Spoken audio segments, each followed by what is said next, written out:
और एक बार फिर से रुक करते हैं। आज जेडीए ने नकल गिरोह माफिया के एक अधिगम कोचिंग संस्थान को सुबह 7:30 बजे ढहाना शुरू किया और 2.5 घंटे के अंदर इस कोचिंग संस्थान को गिरा दिया गया। ये कार्रवाई है सरकार का सख्त मैसेज देने की, एक सख्त संदेश देने की ऐसे लोगों को जो बच्चों के भविष्य के साथ खिलवाड़ करते हैं। ये तस्वीरें आज सुबह की है। अधिगम कोचिंग संस्थान को ढा दिया गया, जो मास्टरमाइंड सुरेश ढाका का बताया जा रहा है। ये सुबह की कार्रवाई की तस्वीरें। भूपेंद्र सारण और सुरेश ढाका ये दोनों फिलहाल फरार हैं। पुलिस इनकी तलाश कर रही है और इन दोनों के ऊपर 25-25 हजार रुपए का इनाम रखा हुआ है। तो ये कार्रवाई आज उनके कोचिंग संस्थान के ऊपर। बाकी तमाम लोग पुलिस के हत्थे लगे हैं, लेकिन ये जो 2 मास्टरमाइंड थे, अब ये जानना जरूरी है कि इनके पास पेपर कहां से आया।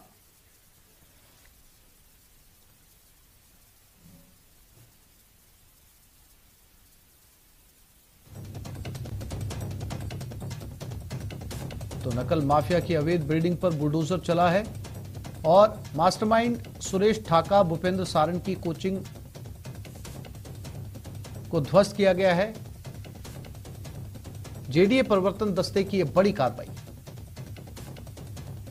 और बिल्डिंग के दूसरे हिस्से को भी अब गिराया जा रहा है। नकल माफिया की अवैध बिल्डिंग पर लगातार सुबह से बुलडोजर चल रहा है।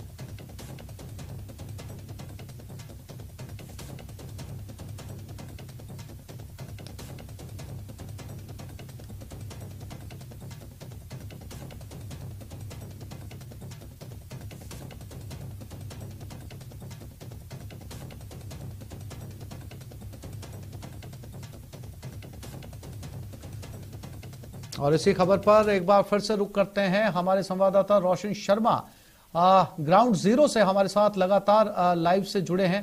रोशन, क्या अपडेट मौके से, क्योंकि अब इस कोचिंग को तो पूरी तरीके से ढहा दिया गया है, आगे की क्या अपडेट्स?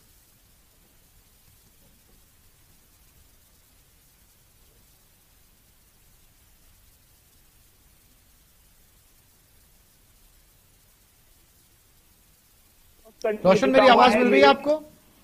आसिफ, देखिए, जयपुर विकास प्राधिकरण की जो कार्रवाई है सुबह 7 बजे से लगातार जारी है। ये आप जो बिल्डिंग का जो दूसरा हिस्सा आप ये जो देख रहे हैं, उसे ध्वस्त करने के लिए जेडीए यहाँ पर जुटा उतरे हैं। उसे ध्वस्त करने के लिए जेडीए यहाँ पर जुटा हुआ है। किसी भी तरीके से जो अवैध निर्माण करता है उसकी जो बिल्डिंग है उसे ध्वस्त किया जाए। जेडीए सुबह से इस कार्रवाई में यहाँ पर जुटा हुआ है। आप देख सकते हैं जो बिल्डिंग का एक हिस्सा है उसको जेडीए के दस्ते आप ये जो देख रहे हैं जेडीए के लिए, हालांकि अभी ये चैलेंज है कि किस तरीके से इस दूसरे हिस्से को गिराया जाए, क्योंकि ये कभी भी किसी भी वक्त यहाँ पर जो गिर सकता है। आप ये जो यहाँ पर देख रहे हैं ऊपर का जो हिस्सा है 5वीं मंजिल का, ये जो निर्माण मेरे सहयोगी मान सिंह लगातार दिखा रहे हैं कि किस तरीके से ये जो आप ये जो देख रहे हैं कि 5वीं मंजिल के ऊपर ये जो हिस्सा है किसी भी वक्त ये गिर सकता है। जेडीए का जो प्रवर्तन दस्ता है इसे ध्वस्त करने में जुटा हुआ है। यहाँ पर लगातार यहाँ पर जो एक्सपर्ट्स हैं इंजीनियरिंग विंग के, उनसे यहाँ पर सहयोग लिया जा रहा है कि किस तरीके से इसको तोड़ा जाए। हालांकि आप ये देखिए कि जो इसमें जो कुल मिलाकर अभी 4 पिलर हैं, जिसमें से एक पिलर को तोड़ लिया गया है। दूसरे पिलर को जैसे ही तोड़ा जाएगा ये बिल्डिंग पूरी तरीके से नीचे गिर जाएगी। हमारे साथ यहाँ पर एक्सपर्ट मौजूद हैं, किस तरीके से इस बिल्डिंग को तोड़ने में आप जुटे हुए हैं, क्या कुछ कहेंगे? इसको पूरा चैलेंज यहाँ पर जेडीए के लिए, किस तरीके से इसको तोड़ा जा रहा है? बस अभी तोड़ देंगे थोड़ी देर में। इसके 3 पिलर गिराए और ये गिर जाएगा। सारे इंतजामात बिल्कुल सुरक्षा वगैरह की दृष्टि से सब कुछ बिल्कुल सुरक्षा की दृष्टि से पूरा काम कर रहे हैं, देखते हुए उसी हिसाब से सारा अभी करवा देते। तो देखिए आसिफ, ये जो अधिगम यहाँ से कोचिंग, ये यहाँ से जो इसका जो संचालन हो रहा था, ये जो कोचिंग जो संचालक है, यही जो शिक्षक जो भर्ती जो पेपर जो लीक मामला है उसका मास्टरमाइंड ये यहाँ पर जो बताया ये जा रहा है, आरोपी है, मुख्य आरोपी है। हालांकि सरकार ने इसको पकड़ने के लिए 25,000 रुपए का इनाम घोषित कर रखा है, लेकिन पुलिस के रडार से अभी तक ये जो कोचिंग संचालक है वो फरार है। यहाँ पर इस कार्रवाई को देखने के लिए सैकड़ों की संख्या में यहाँ पर जो लोग यहाँ पर मौजूद हैं। मेरे सहयोगी लगातार दिखा रहे थे किस तरीके से जो पीछे की ओर लोगों की बड़ी भारी यहाँ पर भीड़ है। आसपास के इलाकों के जो आसपास के जो मकान हैं वो लोग मकान के ऊपर यहाँ पर चढ़े हुए हैं कि जो लोग जो देखने वाले हैं हर कोई इस पूरी जो कार्रवाई है इसको अपने कैमरे के अंदर कैद करना चाहता है।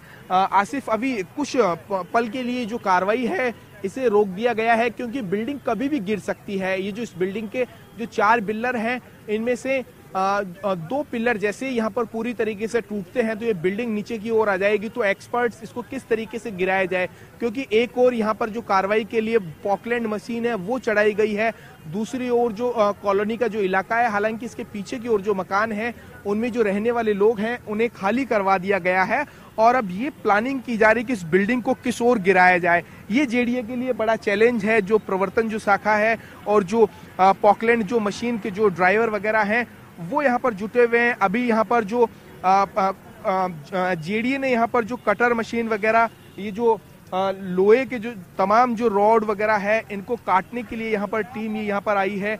एक्सपर्ट्स यहाँ पर आए हैं कटर मशीन की मदद से। अब इन जो पिलर का जो लोहा है उसको पहले यहाँ पर काटा जाएगा, उसके बाद में यहाँ पर ये जो बिल्डिंग है पूरी तरीके से गिर जाएगी। आप यहाँ पर देख रहे हैं कि यहाँ पर जो गैस कटर है वो यहाँ पर मंगवाए गए हैं।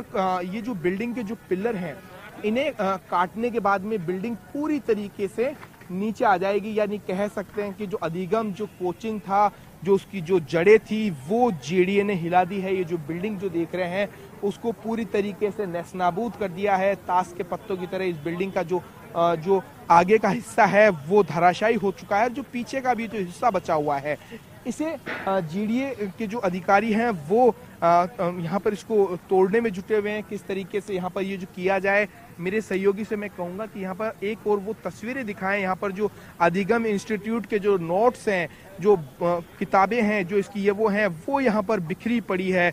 और सबसे बड़ी ये बात है कि कार्रवाई के अंदर यहाँ पर जो कोचिंग संचालक है, जो बिल्डिंग ऑनर है, उसने अभी तक यहाँ से जो सामान था, एयर कंडीशनर थे, जो ये आप ये जो देख रहे हैं यहाँ पर जो काफ़ी स्टूडेंट्स हैं उनके यहाँ पर कह सकते हैं कि उनकी जो रिसिप्ट है वो यहाँ पर ये जो मिल जाएगी। आप यहाँ पर देख रहे हैं कि काफ़ी जो स्टूडेंट्स हैं इनके ये यहाँ से जो इनकी जो फीस थी उसकी ये यहाँ पर डिटेल है। आप ये देख रहे हैं अधिगम सोनू सैनी, यहाँ पर ये जो एक इनकी जो फीस का ये जो लेटर है वो आप देख सकते हैं। दूसरा मंजीत कौर, यानी कह सकते हैं कि सैकड़ों ऐसे जो स्टूडेंट थे वो इस कोचिंग से अपनी जो परीक्षा की तैयारी कर रहे थे। आप ये जो देख रहे हैं मेरे सहयोगी लगातार दिखा रहे हैं अधिगम गुजर की थड़ी, यहाँ पर ये जो कोचिंग था सुख विहार, ये कॉलोनी है, यहाँ पर रिहायशी जो ये मकान है इसके अंदर ये जो यहाँ से जो कोचिंग का यहाँ पर संचालन किया जा रहा था। जेडीए का ये तर्क है कि जो कोचिंग जो आते हैं वो व्यावसायिक श्रेणी में आते हैं। ऐसे में ये जो बिल्डिंग है जेडीए के जो बिल्डिंग बाइलॉज के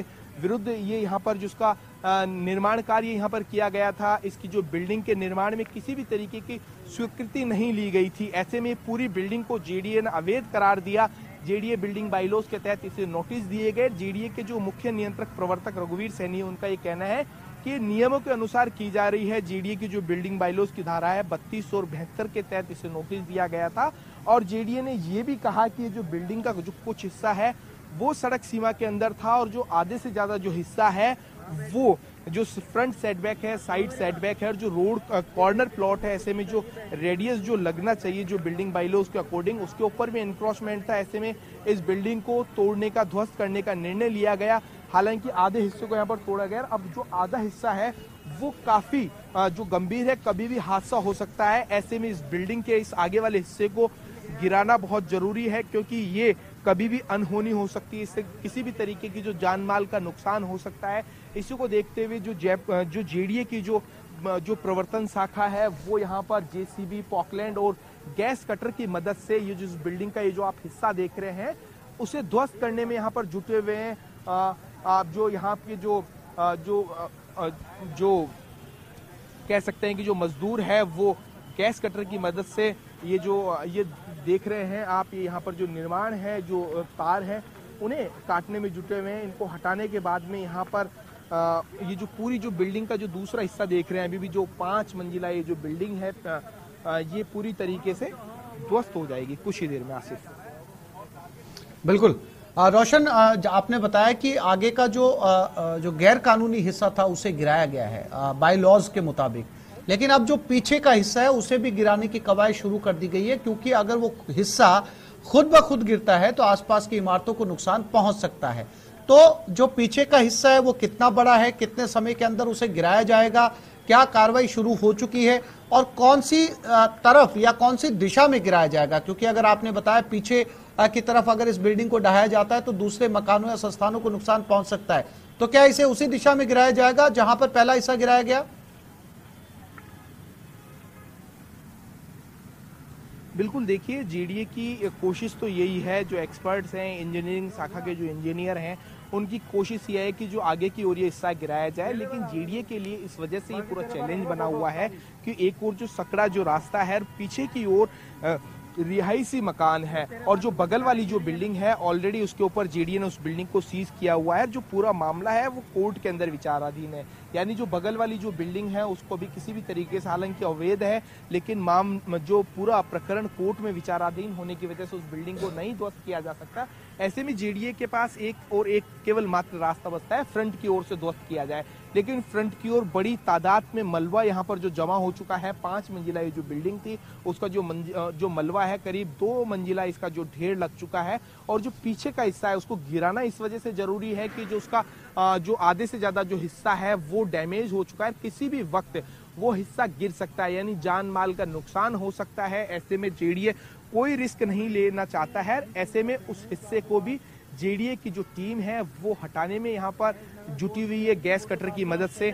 ये जो आप यहाँ पर देख रहे हैं कि जो लोहे के यहाँ पर जो सरिये हैं, जो कह सकते हैं कि जो गाटर वगैरह है उन्हें काटा जा रहा है। उसको हटाने के बाद में ये बिल्डिंग अभी कह सकते हैं कि केवल और केवल 4 पिलर्स के ऊपर टिकी हुई है, जिसमें से एक पिलर को जेडीए की पॉकलैंड मशीन ने ध्वस्त कर दिया है। एक पिलर और जैसे इसको तोड़ा जाता है तो ये पूरी बिल्डिंग नीचे आ जाएगी। आसिफ, आप इन तस्वीरों के अंदर देख सकते हैं, जैसे कि हमारे सहयोगी दिखा रहे हैं, कि ये जो कोचिंग संस्थान था इसके अंदर पंखे लगे हुए हैं, डक्टिंग लगी हुई है, एयर कंडीशनर इसमें लगे हुए थे, सीसीटीवी लगे हुए थे।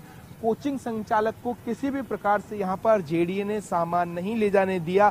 महज 3 दिन का यानी 72 घंटों का एक शॉर्ट नोटिस दिया गया और उससे इस पूरे ये जो बिल्डिंग है इसके अवैध निर्माण को लेकर उससे अपना पक्ष रखने की बात कही गई। लेकिन 72 घंटों के अंदर ये जो बिल्डिंग मालिक है और जो कोचिंग जो संचालक है उन्होंने किसी भी प्रकार का अपना कोई पक्ष नहीं रखा। ऐसे में जेडीए के जो प्रवर्तन दस्ते ने इस पूरी बिल्डिंग को गिराने का जो फैसला लिया और आज सुबह 7 बजे से लगातार ये जो कार्रवाई जारी है। करीब इस कार्रवाई के अंदर आधा दर्जन जेसीबी मशीन, एक पॉकलैंड मशीन और 6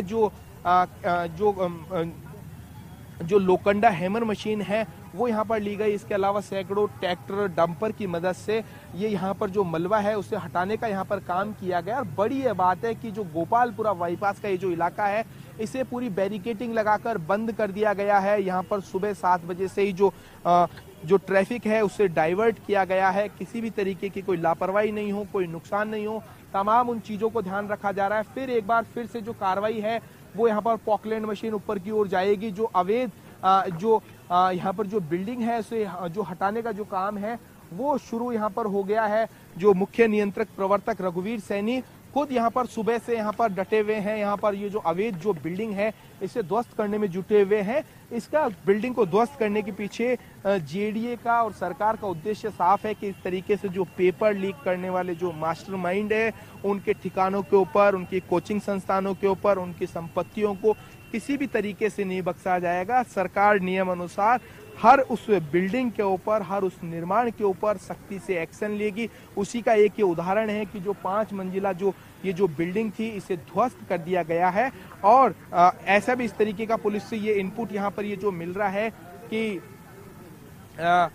जो कोचिंग संचालक है जो फरार चल रहे हैं उनकी संपत्ति को जब्त किया जाए। तो कुल मिलाकर सरकार अब एक्शन मोड में नजर आ रही है। जिस तरीके से राजस्थान में पिछले दिनों एक के बाद एक जो पेपर लीक होने की घटनाएं सामने आई, खबरें सामने आई, उसके बाद में कहीं ना कहीं जो सरकार की जो छवि है जो वो है उसमें कहीं ना कहीं गिरावट देखने को मिली है। लगातार स्टूडेंट्स, उनके जो अभिभावक है, तमाम उन लोगों का आक्रोश देखने को मिला है। सरकार को उनके आक्रोश का भी विरोध जो है वो झेलना पड़ा है। तो ऐसे में सरकार अब सख्ती से एक्शन ले रही है और उसी का एक ये उदाहरण है कि जो इतनी बड़ी जो बिल्डिंग थी, हालांकि जानकारी ये भी कि जो बिल्डिंग थी वो लीज के ऊपर ली हुई थी, इसका जो बिल्डिंग ओनर है वो कहीं और था, लेकिन जेडीए का ये तर्क है कि ये जो बिल्डिंग है वो पेपर लीक मामले के अंदर इस यहाँ से बिल्डिंग से यहाँ से जो पेपर जो लीक किया गया है वो यहाँ पर है। इससे पहले भी जो कोचिंग संचालक है वो ऐसे इन मामलों के अंदर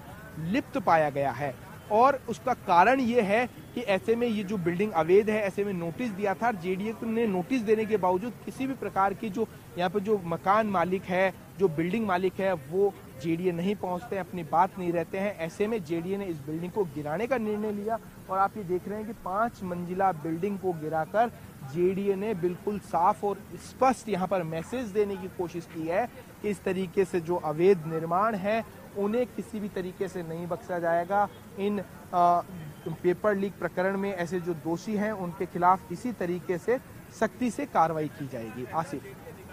बिल्कुल रोशन, अब चूंकि दूसरे हिस्से को गिराने की कवायद शुरू हो चुकी है और कुछ ही समय के अंदर जो है वो पूरी तरीके से इस बिल्डिंग को जो है ध्वस्त कर दिया जाएगा। पहले आगे के हिस्से को जो कि अतिक्रमण के अंतर्गत आता था, अब बचा हुआ हिस्सा जिसकी वजह से दूसरों को नुकसान पहुंच सकता है। अब सवाल ये है रोशन कि इसमें जो है सैकड़ों बच्चों का एडमिशन था, सैकड़ों बच्चे अलग अलग परीक्षाओं की तैयारी के लिए यहाँ पर पहुंचते थे। तो सुबह 7:30 बजे से जब ये कार्रवाई शुरू हुई है उसके बाद से लेकर अब तक जब दूसरा हिस्सा गिराया जा रहा है, तो क्या वो टीचर जो इस कोचिंग के अंदर बच्चों को पढ़ाते थे या वो बच्चे या उन बच्चों के अभिभावक यहाँ पर पहुंचे हैं कुछ मालूमात करने के लिए, जानकारी लेने के लिए? क्या आपकी उन लोगों से बात हुई अगर वो यहाँ पहुंचे हों?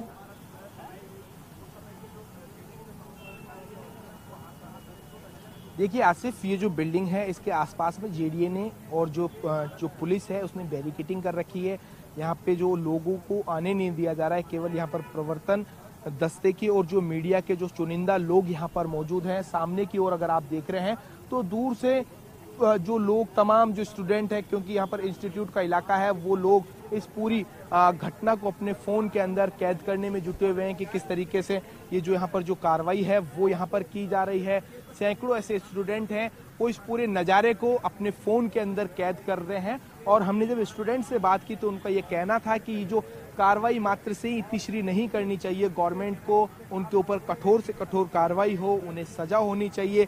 जो ऐसे पेपर लीक मामलों के अंदर जो दोषी है, लिप्त है, उनके खिलाफ गवर्नमेंट सख्ती से एक्शन ले और साथ ही साथ उनकी जो प्रॉपर्टी है वो भी जब्त की जाए। ऐसे में जब गवर्नमेंट सख्ती से एक्शन लेगी तो लोगों को ये उम्मीद है कि इस तरीके की जो पेपर लीक मामले के अंदर जो सरगना है, जो दोषी है, वो ऐसे मामलों में लिप्त नहीं पाए जाएंगे। जो पेपर लीक नहीं होंगे तो स्टूडेंट जो अपनी तैयारी करते हैं, साल भर तक जो मेहनत कर पाते हैं, उनकी मेहनत सफल होगी। लेकिन उनकी मेहनत को इसी तरीके के जो कोचिंग संचालक है, जो बच्चों को उत्तीर्ण करवाने के नाम के ऊपर पहले तो मोटी फीस लेते हैं, फिर पेपर लीक करने के नाम के ऊपर एक गोरख धंधा चलाते हैं। स्टूडेंट्स को पेपर दिलवाने के नाम के ऊपर उनसे मोटा पैसा वसूला जाता है, क्योंकि पुलिस को ऐसा भी इनपुट मिला है कि जब ये पेपर जो लीक करते थे उसमें ये इनको अच्छा खासा मोटा पैसा मिलता था। स्टूडेंट से ये इस बात का वो लेते थे कि हम 100% आपका सिलेक्शन करवाएंगे और सिलेक्शन करवाने के पीछे इन कोचिंग संचालकों की पढ़ाई नहीं होती थी। ये उन बच्चों को सोर प्रेरित करते थे कि हम आपको पेपर प्रोवाइड करवाएंगे और इसी के नाम के ऊपर ये एडमिशन लेते थे। यानी किस तरीके से राजधानी जयपुर के अंदर कोचिंग संचालक धंधा कर रहे हैं। जो प्रायोगिक परीक्षाएं होती है उनके नाम के ऊपर स्टूडेंट से मोटी फीस ली जाती है। जी आसिफ। जी, नजर बनाए रखिएगा रोशन, अपडेट आपसे लेते रहेंगे। फिलहाल तमाम जानकारी के लिए आपका धन्यवाद।